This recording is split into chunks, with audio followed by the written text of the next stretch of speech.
روایت مجھے بڑی پسند، کنز العمال میں بڑی تفصیل سے روایت موجود ہے، بڑی تفصیل۔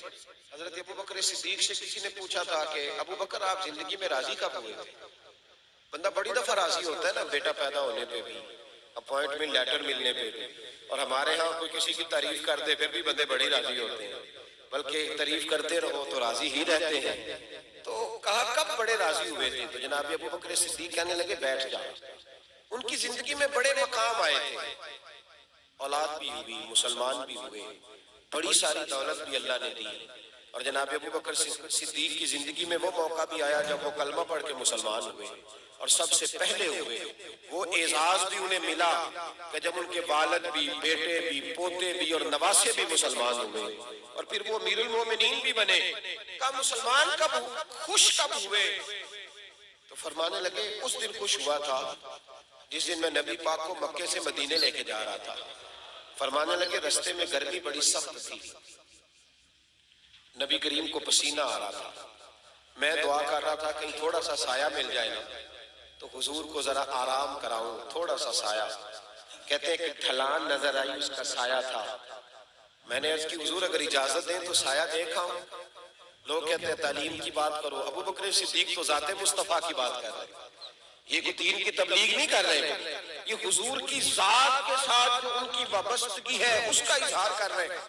فرمانے لگے میں سایہ ڈھونڈ کے آیا، یا رسول اللہ تھوڑی دیر آرام کر لیں۔ تو محبوب نے فرمایا ٹھیک ہے۔ جناب ابو بکر فرماتے ہیں حضور لیٹ گئے تو میں اب ڈھونڈنے لگا کہ ٹھنڈی چیز ملے تو حضور کو پیش کروں۔ آپ فرماتے ہیں کہ ایک چرواہا بکریاں چرا رہا تھا، میں نے اس کو کہا کہ بکری کا دودھ مل جائے گا؟ کہنے لگا یہاں میں مہنگا دوں گا۔ فرمانے لگے تو بتا کتنے پیسے لے گا؟ جتنے پیسے تو کہے گا میں اتنے ہی دے دوں گا۔ فرماتے ہیں اس کے ساتھ سودا ہو گیا۔ میرے پاس ایک لکڑی کا برتن تھا، اس میں پانی تھا، میں نے ایک روایت میں پانی تھا، اور ایک یہ ہے جو کنز العمال کے لفظ ہے وہ یہ ہے کہ پانی وہاں سے دور تھا، پہاڑ کے پیچھے تھا۔ میں نے اس کو کہا یار مہربانی کر، یہ پیالہ بھی دھو لے، اپنے ہاتھ بھی دھو لے، بکری کے تھن بھی دھو لے۔ مجھے کہنے لگا بڑے پاک صاف لگتے ہو۔ تو میں نے کہا یار میں نہیں پاک صاف، جس کے لیے لے کے جانا ہے انہیں اللہ نے بڑا طیب و طاہر پیدا کیا ہے، ان کے لیے لے کے جانا ہے۔ تو کہنے لگے پھر تو خود ہی محنت کر۔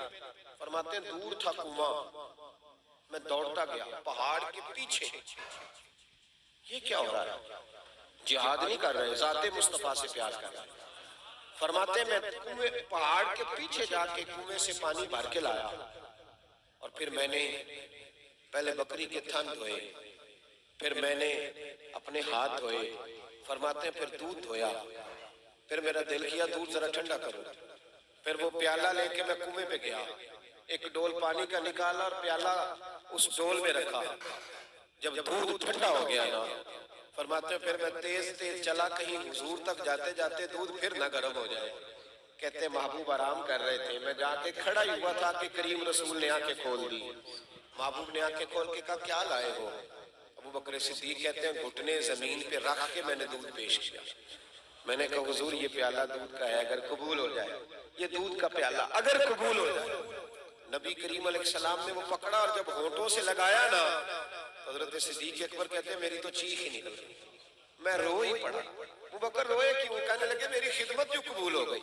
اور فرماتے ہیں جب دودھ پی کے محبوب علیہ السلام نے کہا نا مجھے بڑا لطف آیا ہے، تو فرمانے لگے لوگوں میں اس دن اتنا راضی ہوا کہ نہ اس سے پہلے کبھی ہوا تھا نہ اس کے بعد کبھی ہوا، اتنا میں اس دن راضی ہوا۔